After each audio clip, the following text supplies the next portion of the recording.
Greetings everyone and welcome to the February edition. It might be the month of love, but there will be no love lost in these games. It's a packed month, so let's get in. Following on from the critically acclaimed Dying Light in 2015, we have the next instalment, Dying Light 2, Stay Human. Set 15 years on from the first and placed in the middle of a virus outbreak, you play as Aiden Caldwell, a man running, jumping and rolling his way across rooftops in a map claimed to be 4 times larger than the original. Choices you make in missions will have a direct impact on joinable factions. Will you make morally right decisions for the betterment of humankind, or choose to sell scarce resources such as water in a mass power grab? The day and night system is one of the most important factors of the game. Day is for humans, night is for the infected.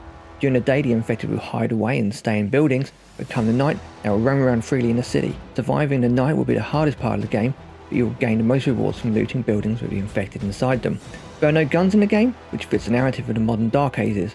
You can pick up and craft ranged weapons such as bows and arrows, but you'll mainly be reliant on smashing your way through with a wrench. In Sifu, you play the role of a young kung fu student out for revenge on the murder of his family. This stylish and gritty beat 'em up has all the hallmarks of a great kung fu game.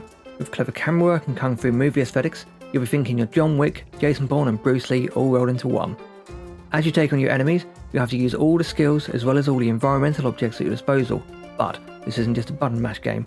You have to learn to block, dodge and parry all at the right time, as these can throw the attackers off and pave way for you to launch strong counterattacks.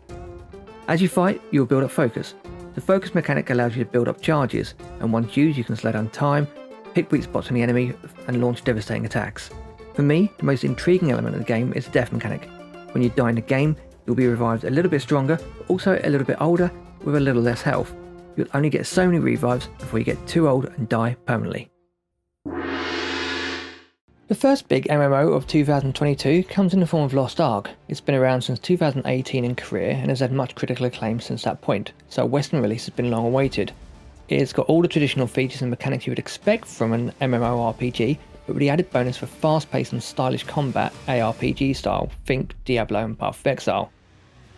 There are 5 main classes in the game, and each of those having a subclass with different movesets and abilities, so there will be plenty of choice for everyone to immerse themselves into. The initial character creation is stunning, and you can easily lose yourself in that for a few hours. It's running on the Unreal Engine 3, and there were a few rumours running around that it would be upgraded to Unreal Engine 4, but it makes great use of the current engine and is optimised perfectly, so it's staying on the Unreal Engine 3. The game has the benefits of years and years worth of already released and tried and tested content, which will make this a surefire hit upon release.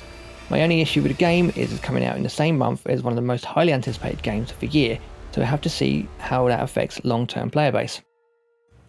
Horizon Forbidden West is a follow-on to the massively successful and popular Horizon Zero Dawn. You continue your adventure with Aloy, a young huntress on a quest to find the source of a mysterious plague that kills all it infects. As the title suggests, you are playing on the west coast of post-apocalyptic America, mainly California, Nevada and Utah, in a much larger map than it was before. One of the best additions to this sequel is the inclusion of the underwater exploration. You'll be able to explore the sea, rivers and lakes and unlock any and all mysteries that lie beneath. On top of this, the game has enhanced the melee combat and revamped other mechanics such as climbing and traversal options for getting about. The game will be filled with mecha raptors and mammoths and armies of nomadic raiders that seem hell-bent on killing you and your tribe. The original sold over 10 million copies worldwide, making it one of the best-selling PS4 games, and I see no reason why this won't achieve a similar landmark. Last on our list is a game that will probably require no introduction, Elden Ring. This is probably one of the most anticipated games for the last couple of years, and it's brought to us by From Software, the makers of Dark Souls games. This is very much a Souls game, but in an open-world MMO style, so I expect to die. A lot. The developers collaborated with George R.R. Martin for the story setting, so don't expect any of your favourite characters to stay alive for very long. The main premise of the game takes place in the realm of the lands between. After the destruction of the Elden Ring, scattering its shards, the Great Ruins, your job is to find the Great Ruins, restore the Elden Ring, and become the Elden Lord. Getting about on the map can be done on foot or on your trusty steed. Once you're able to summon your horse, you'll be getting about a lot quicker.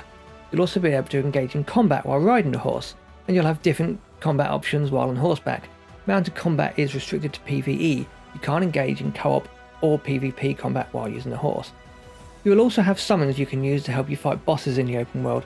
These consist of a large variety of collectible spirits hidden around the map and include some previously defeated enemies. Thank you for watching, and let me know if there's any other games you're looking forward to this month in the comments below.